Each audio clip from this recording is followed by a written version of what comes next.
Hey neighbors, this video is part of the What Would You Make playlist for the month of February. I'll tell you a little bit more about the host later on in the video. What Would You Make doesn't have a theme. You find your own, create your own, and I've been thinking about coffee sounds for a while, so that's what I chose to do. Just 2 projects in this video because the second one's kind of long. Hope you enjoy. Hey neighbors, here's a quick little project for the main one. It's a good project. I showed you some stills there to get things started.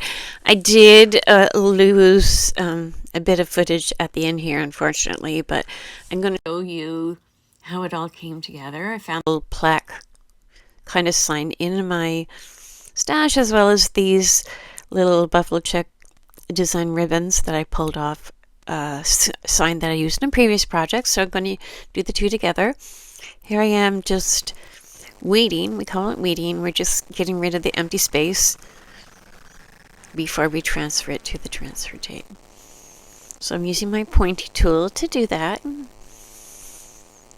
And don't worry if you're not getting all the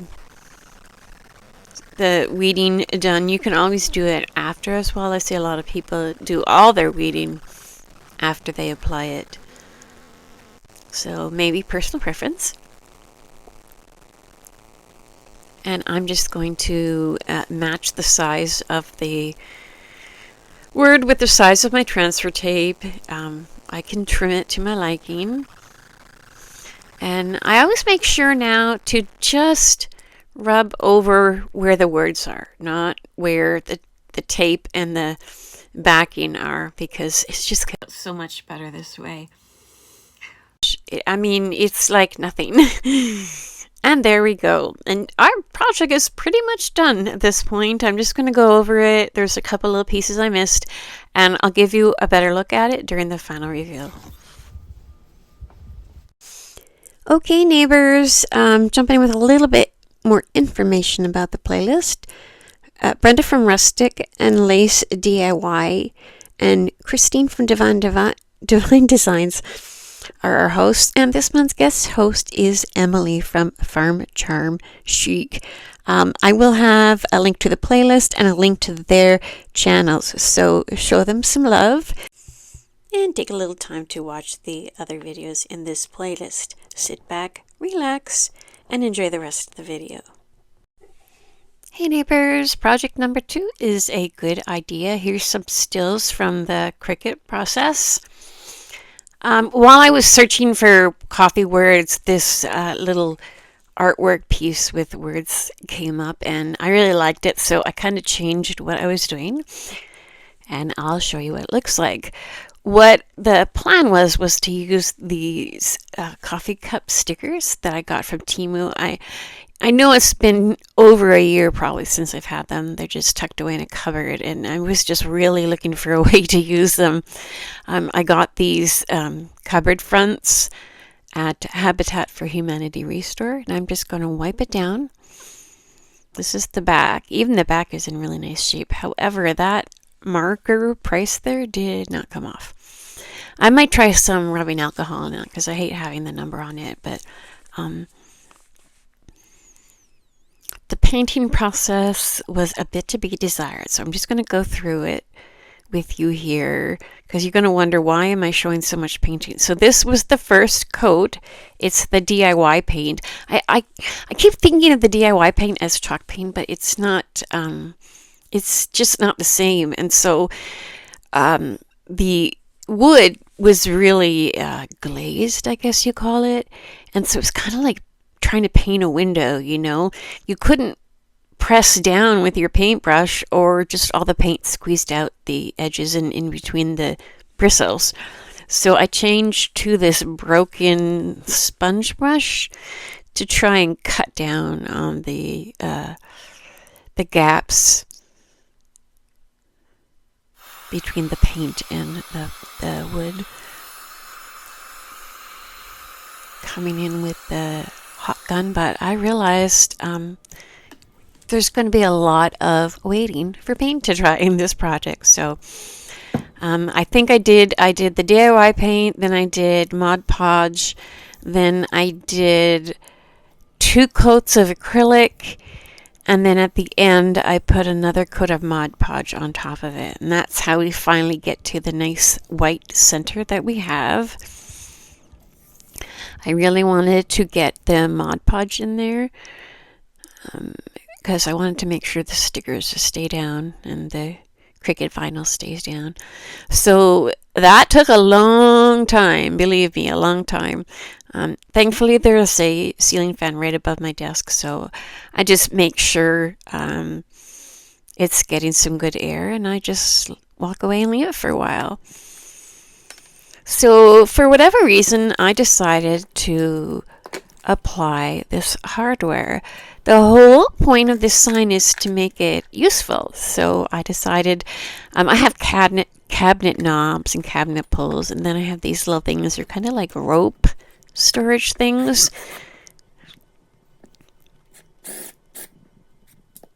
So I use the drill to do a pilot hole.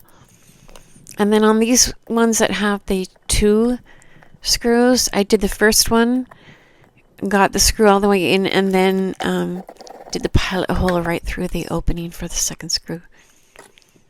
Then I just used like a cheapy ruler and actually marked right on it.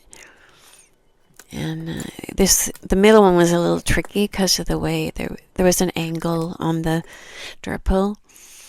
But I figured it out. Now the Temu sticker here is just going to go down real easy. And you notice I'm just rubbing my finger over where the black parts are. That's the part that's going to stick down.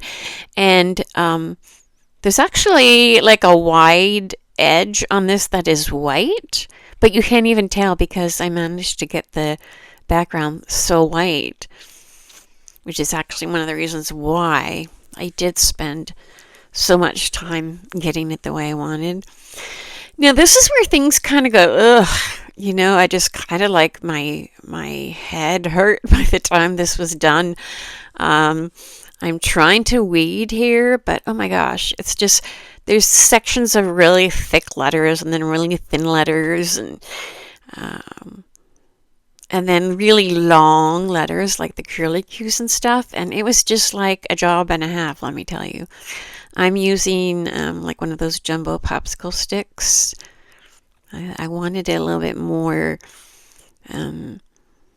dedicated to just the smaller parts of the sticker rather than use the rubber.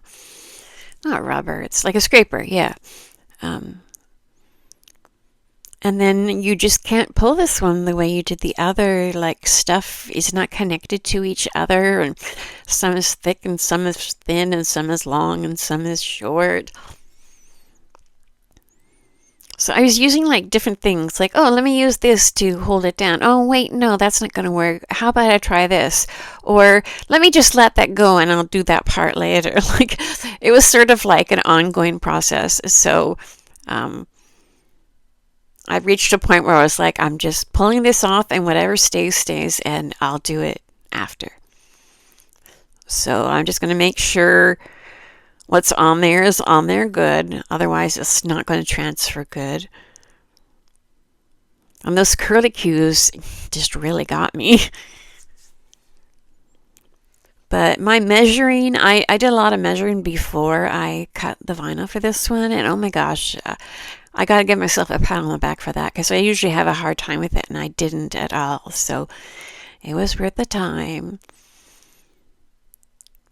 And see, as I'm pulling, I'm holding down parts so they don't pull up with the transfer tape.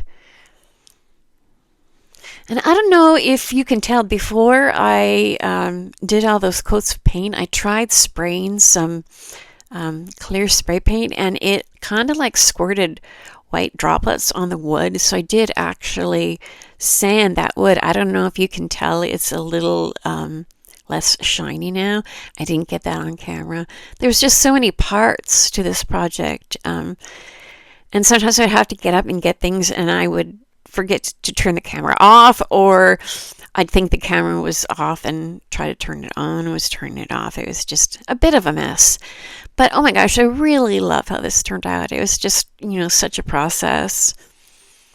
So by the time I'm at this point, I don't even remember what the first what this looked like on the computer screen. Like, I just don't even remember. And I had that curlicue, and I could not think of where it went. It was actually part of the letter G, but I didn't even want to take the time to check. Like, I was done with it. I was DONE done. So, and again, I had these dots here, and I wasn't quite sure, couldn't quite remember where they were supposed to go, but I was not going to get up and check and come back to it. It's like, I'm doing it now, and that's it. So I did my best. I give the G just a little bit of a tail there.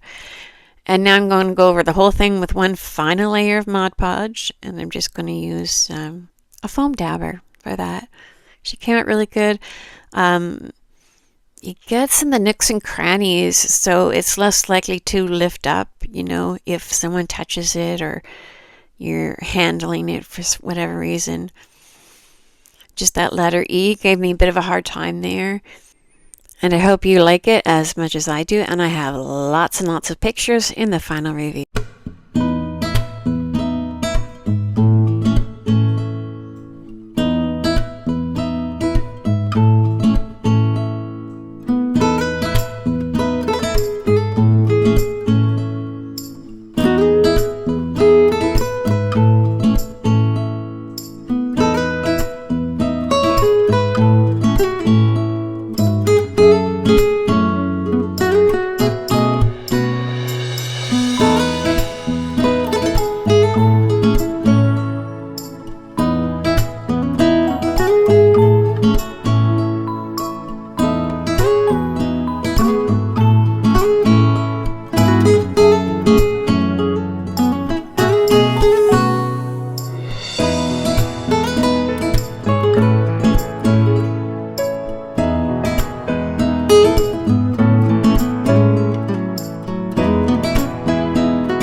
Don't forget to subscribe and give me a big thumbs up. See you soon.